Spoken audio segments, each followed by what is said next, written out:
what is the ego that we talk about? Well, the ego, for me, there is two major components to the ego that hold it together and block the connection to God, or that which is present. I use the word God. And so there's two components. One is the number of belief systems that have been held in mind, and the other one is the level of suppressed feelings that are still held within the consciousness. Those are the two aspects. So someone at shame is holding on to a lot of belief systems, huge amount of belief systems, and have so much suppressed feelings that they're vibrating at the level of shame. That's very, very close to death, and it's one of the lowest levels of consciousness.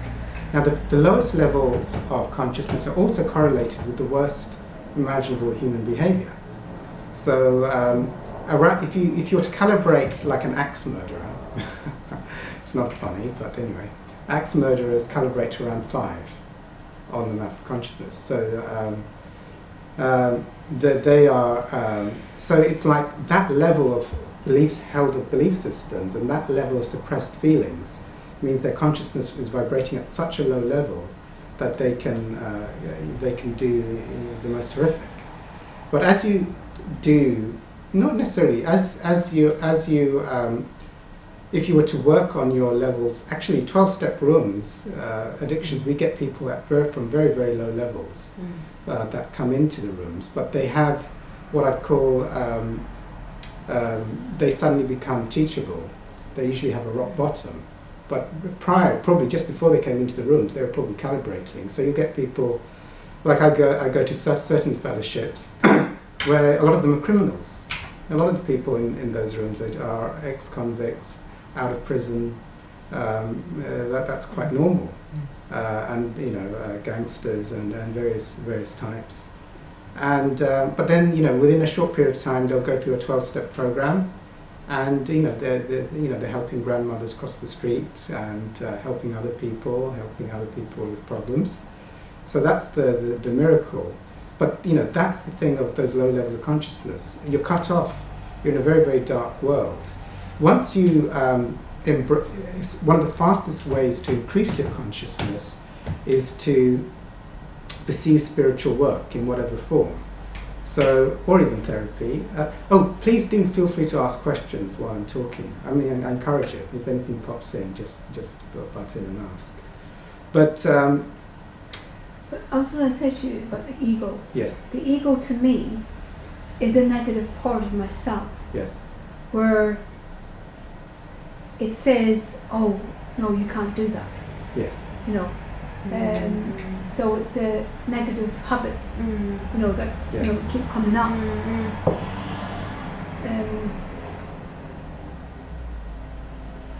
And I don't know. I can't remember where it's actually stored in the body, the ego. Oh, yeah, right. Okay. It's actually stored in the body.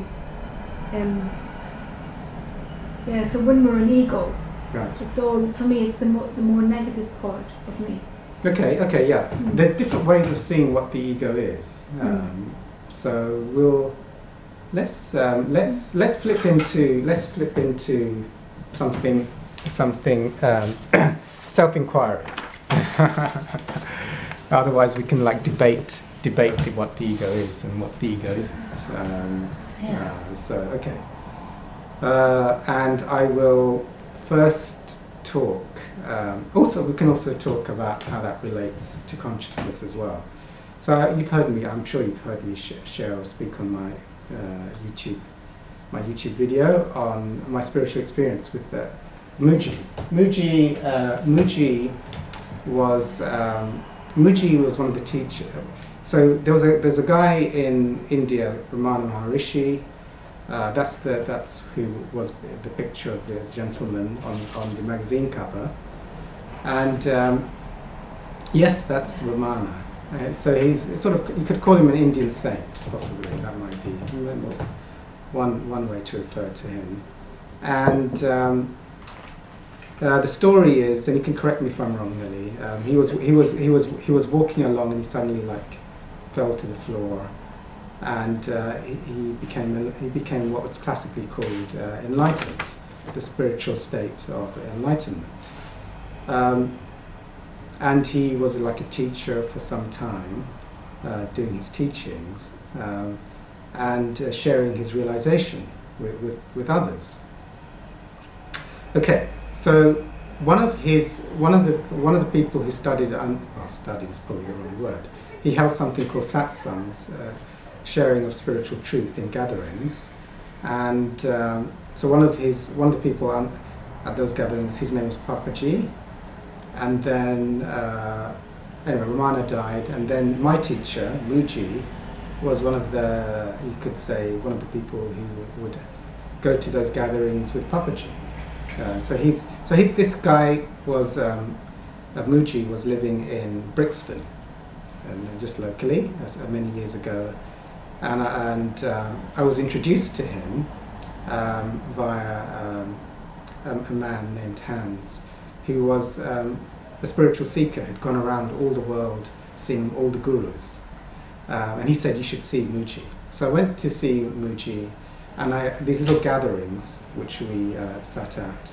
Anyway, one day he said that he was going to do, people could come and see him for a one-to-one, and I went for a one-to-one with Mooji, and he shares about enlightenment is about the death of your ego, which is very much, you've probably heard me share about the prayer of St. Francis, that it's in dying that one is born to eternal life.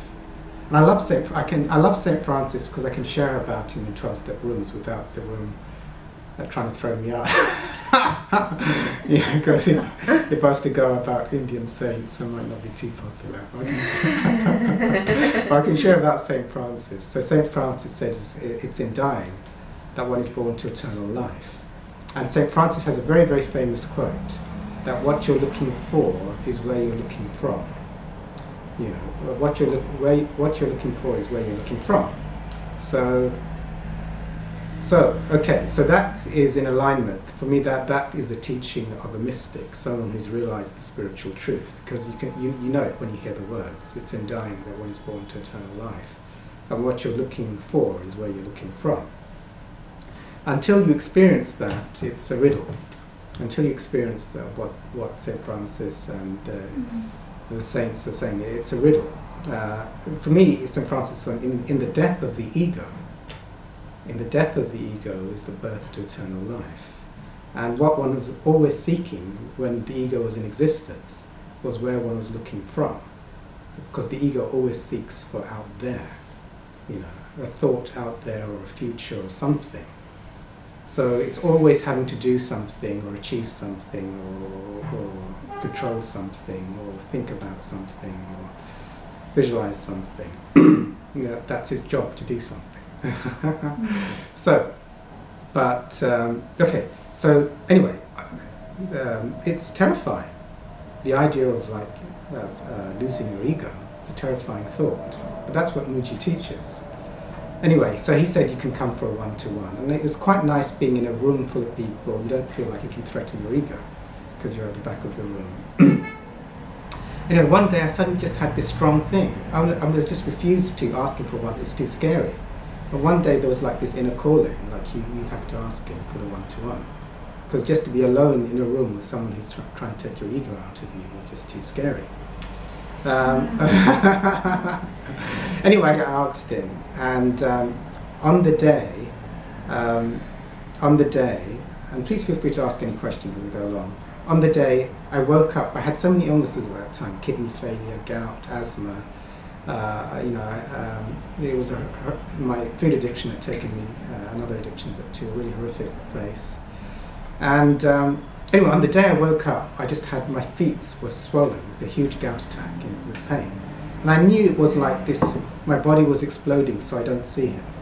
It was just psychosomatic ballooning, like, you can't allow yourself to lose your ego. And anyway, but there was again, my voice was like, ring him up and say you can't make it. Ring him up and say you're in pain, you can't make it. That was the voice. And then there was like, there's something silent within was saying, this is your last chance you'll ever get. if you don't go. You know, and it was just too troubling. This is my last chance. I can't. So anyway, I went with this horrific pain in my feet, all the way from North London to Brixton on the tubes, and arrived. And anyway, I sat in the room with him, and and I've been doing this process called self-inquiry, you know, where he asks me, he asks what you are, what is the experience of what you are. And so he was asking me, so he said to me, you know, what am I? I understand, that's the technique. So I just said, Mooji, where I've come to is that there's kind of like a witnessing, there's a witnessing screen, and he looked at me and he said, oh, so you come to this witnessing screen? I said, yeah. And he said, is there something behind? Is there a man behind this? Go look, this witnessing screen. And then I had a white light spirit, what I can call. In that instant, as I looked, in that instant, suddenly there was no world.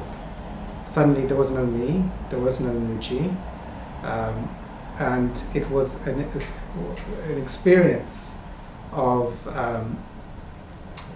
the experience was just infinite light, white light, love and power is the only way to describe it. There was no thought, there was no me, there was no world, there was nothing. It was just, and the level of power and love and light would be, you know, I often share about the Course in Miracles. There is a line in the Course in Miracles which can only describe what I experience. It's 10,000 times more intense than anything you would experience in normal life. The level of power and love and light was just incredible. Nothing in human experience can compare to it. Anyway, that was all that there was. There was nothing else. And then suddenly, it seemed at some point, something like a thought tried to emerge in that immense power, love and light. Something like a thought. And it was a bit like being in the sun. It just burnt off. It just couldn't materialize. There was no thought. And then suddenly, what seemed to happen was another thought started to try and happen. And there was some kind of connection with that thought. Some kind of attention awareness was on that thought. And it was like suddenly, all of a sudden, the world appeared again. And I was back in the room with Mooji, and Mooji was opposite me, and I was, you know, it was like suddenly the world was here again. However, I was in a state of intense bliss, you know, in a state of absolute intense bliss. And more or less Mooji said to me, you know, you can go now. And I had to go to work. I was working in, I think near King's Cross, near Angel, for a telephone charity. And I was on the tube, and I share about this sometimes in the rooms.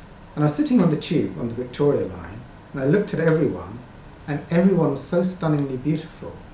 It was like the only thing I could do was cry.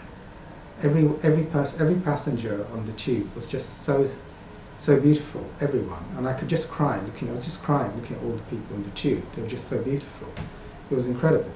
But then I was like making my way to work, and then the thought came, you know, you've got to go to work now. So I was doing telephone sales for direct debits for charities, you know, like the Red Cross, you know, for ringing up people to take out direct debit for the Red Cross. And I was like blissed out, and I couldn't really speak properly. So, you know, and it's like an automatic it gives you the next call after the next call. And you know, you have your sales targets. And so I was realizing I wasn't selling anything. I was just too blissed out. People weren't taking me seriously when I was doing the thing, because I was just so happy. And then suddenly it was like the thought came, you know, you're not going to sell anything by the end of your session. So you've got to think more and think more clearly so that you can speak properly. So I really tried to I had to really focus on trying to think, you know, try and think so you can like talk properly. So I did that, and it worked. So by the end of the thing, I was starting to make some sales again. But then it was like I'd lost. It was like I'd lost everything, you know. So I'd gone, and this is why you know, the levels of consciousness make so much sense to me. So there's levels. So there's the levels of enlightenment, which are the highest levels, and they're certain levels. There can be like experiencing and unity and oneness, but there's no experience. The sense of I has gone. There's no sense of I, and the sense of I and location have gone, and there's expansiveness and just unity. Those are the states of enlightenment, and then you have the states of ego. So there's the levels of sainthood and unconditional love. Now the 12 steps calibrate at unconditional love. So that's the energy field of unconditional love. So it's a very, very powerful energy field. And that field of unconditional love is strong enough to stop addiction. You need a minimum field of unconditional love to stop addiction. Now, it's not, you know, like I sort of help people, or you could say mentors or sponsor people in 12-step fellowships. And so they sometimes say to me, you know, I had one girl say to me, well, I'll go. I told her that she needs to go to meetings and do prayer. She said, well, it's spiritual, isn't it? So I'll go and do yoga regularly, she said to me. And I said to her, and she said, I do really good spiritual yoga.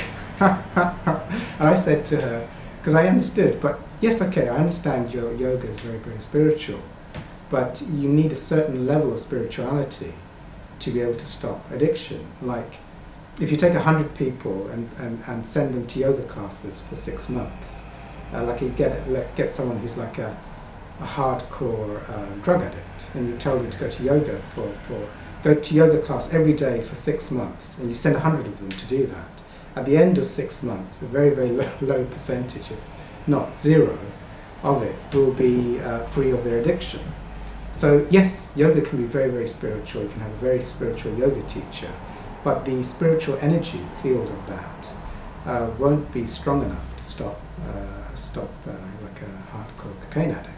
You know, like with my food addiction, I remember once going to a 12-step fellowship that helps with that, and I remember I used to go afterwards, go to what was called Safeway then, I think it's called Morrison's now, and buy donuts to binge on. And I remember going to this spiritual 12-step meeting, and then I went straight to Safeway, and I went around the aisles, I couldn't buy it, I couldn't pick it up. And that was a spiritual experience for me. It was like the energy that I picked up in that 1 hour of that meeting was enough to like stop me, you know, that connection to grace.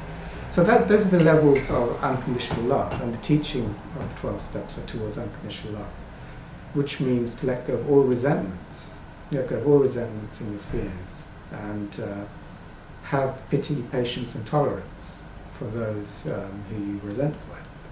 So that's unconditional love. Now, when you get to lower levels, then you can get to people who are very, very intellectual and think a lot and try and be logical. So that's a lower level of consciousness than the levels of love. Then you have levels like willingness, and now at a certain level you go from integrity to non-integrity, which is a very, very important line.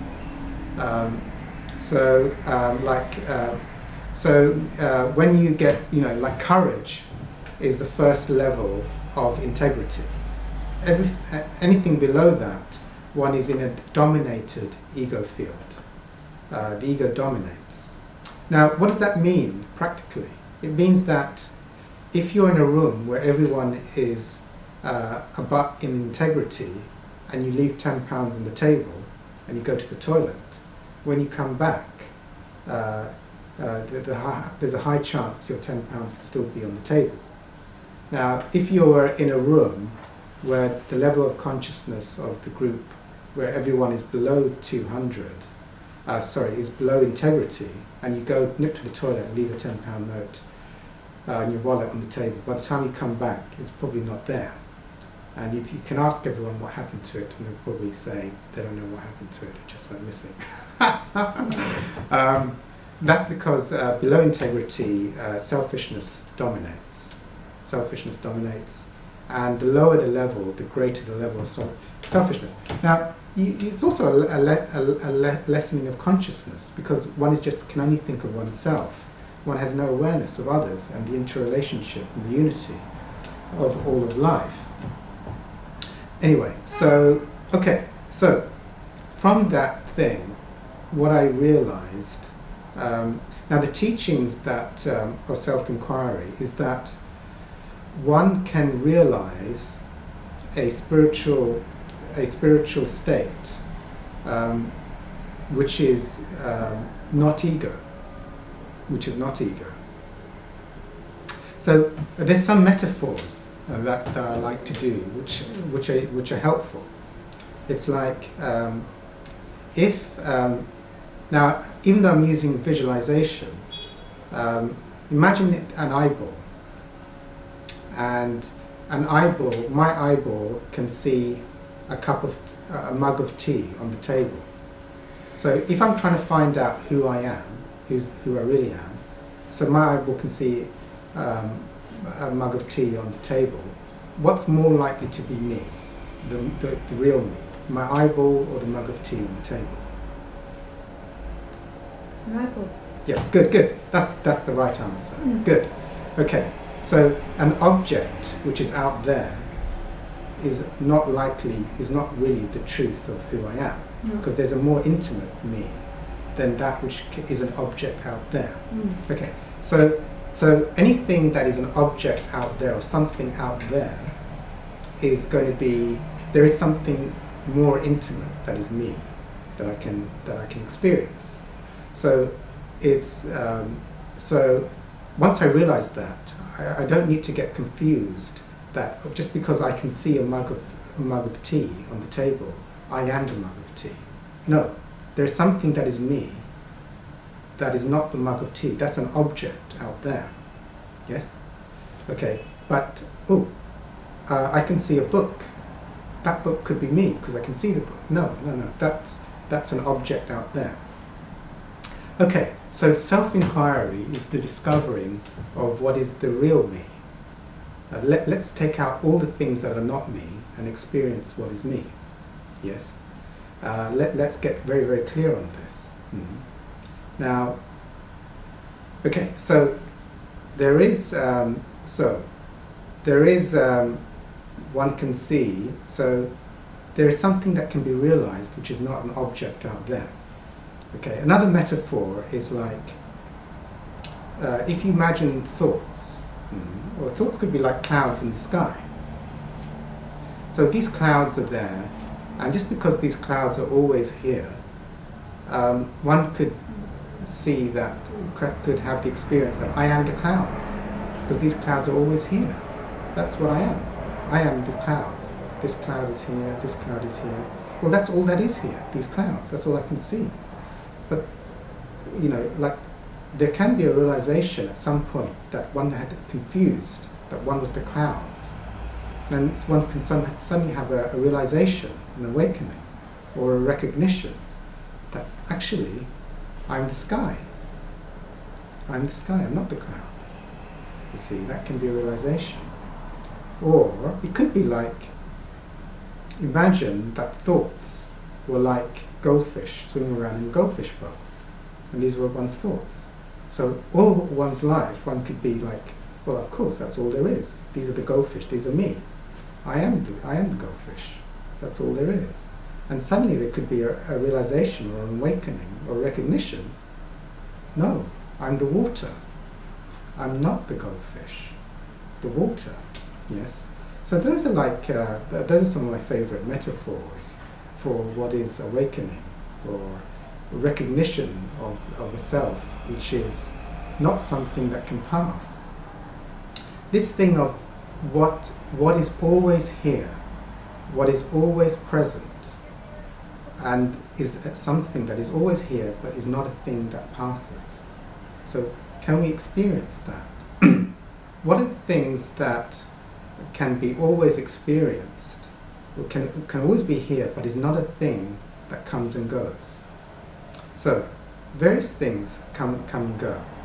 So, a thought can come and go, but something is here which experiences or witnesses or observes this thought suddenly being here and suddenly not being here. So, is the thought me, or is there a me which is not thought? You see, so these were the kinds of things that were explored.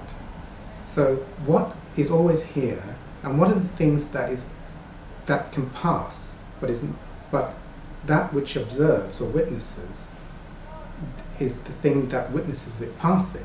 So let's try and discover, well, what are the things that can pass? Well, a thought can suddenly appear and then disappear. But there's something here that observes the thought be here and then go. So this is always here, but the thought is not always here. So I'm not a thought, you see. So if I thought that I was this teacup, and then suddenly someone took the teacup away, for me, I'm not the teacup. I'm still here. I'm that. So I'm not going to say I'm a teacup, because a teacup is something that can come and go, but it's not what I am, because there's always a me here, but teacups can come and go, so they're not me. So, okay, but what else can I observe come and go? Well, sounds can come and go, images can come and go, feelings. What about something like fear? Well, suddenly there can be peace, and then suddenly this like wave of fear can come up, and this wave of fear can disappear. But actually, through it all, something observed it come and go, and it was always here, witnessing it come and go, but it was not the fear. So thoughts can come and go, feelings can come and go,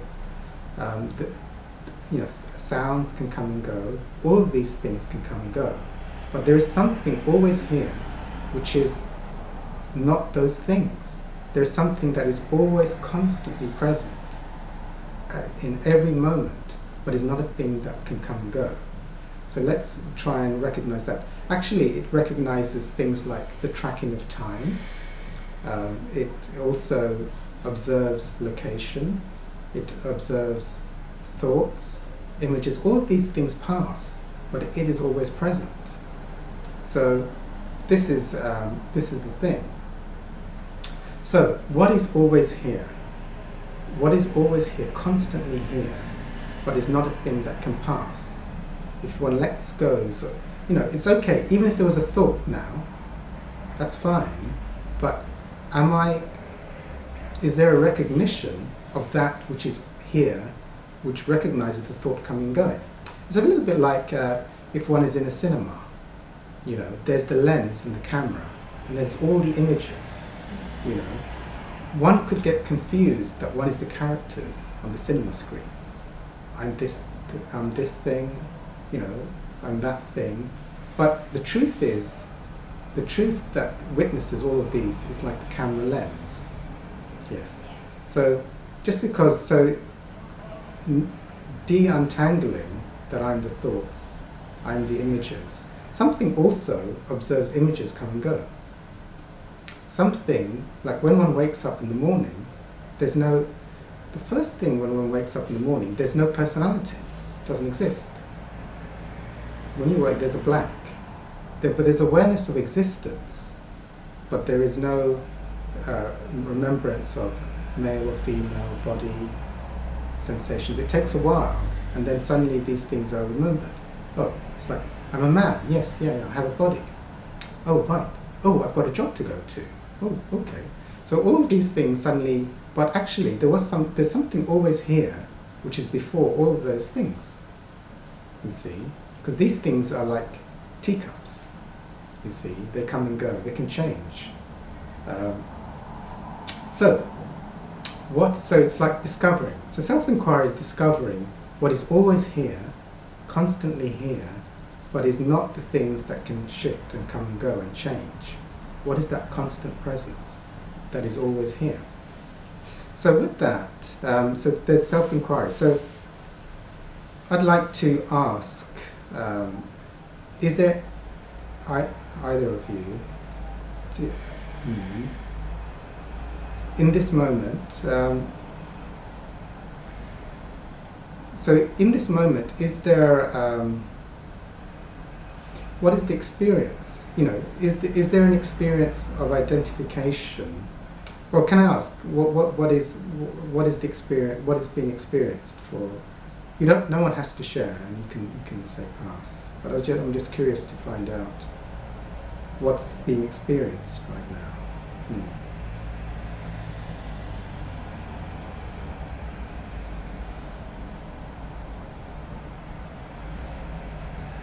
Well, I'm just listening to what you're saying. Okay.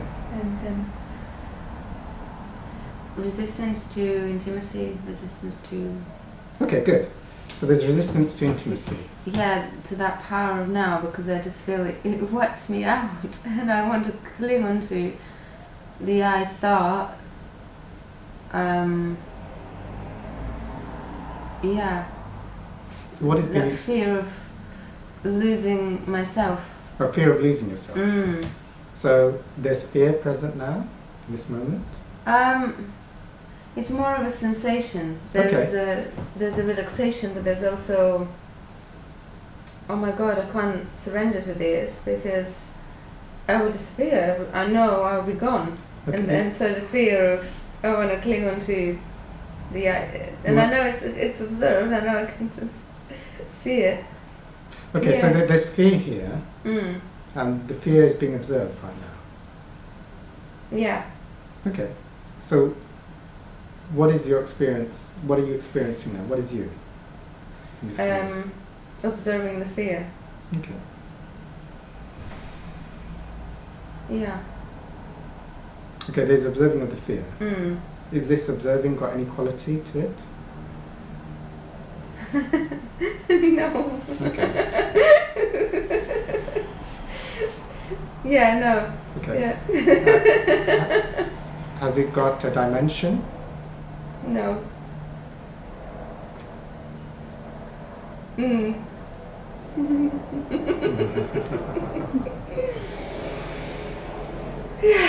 Is it limited in any way? Is it limited in any way? No.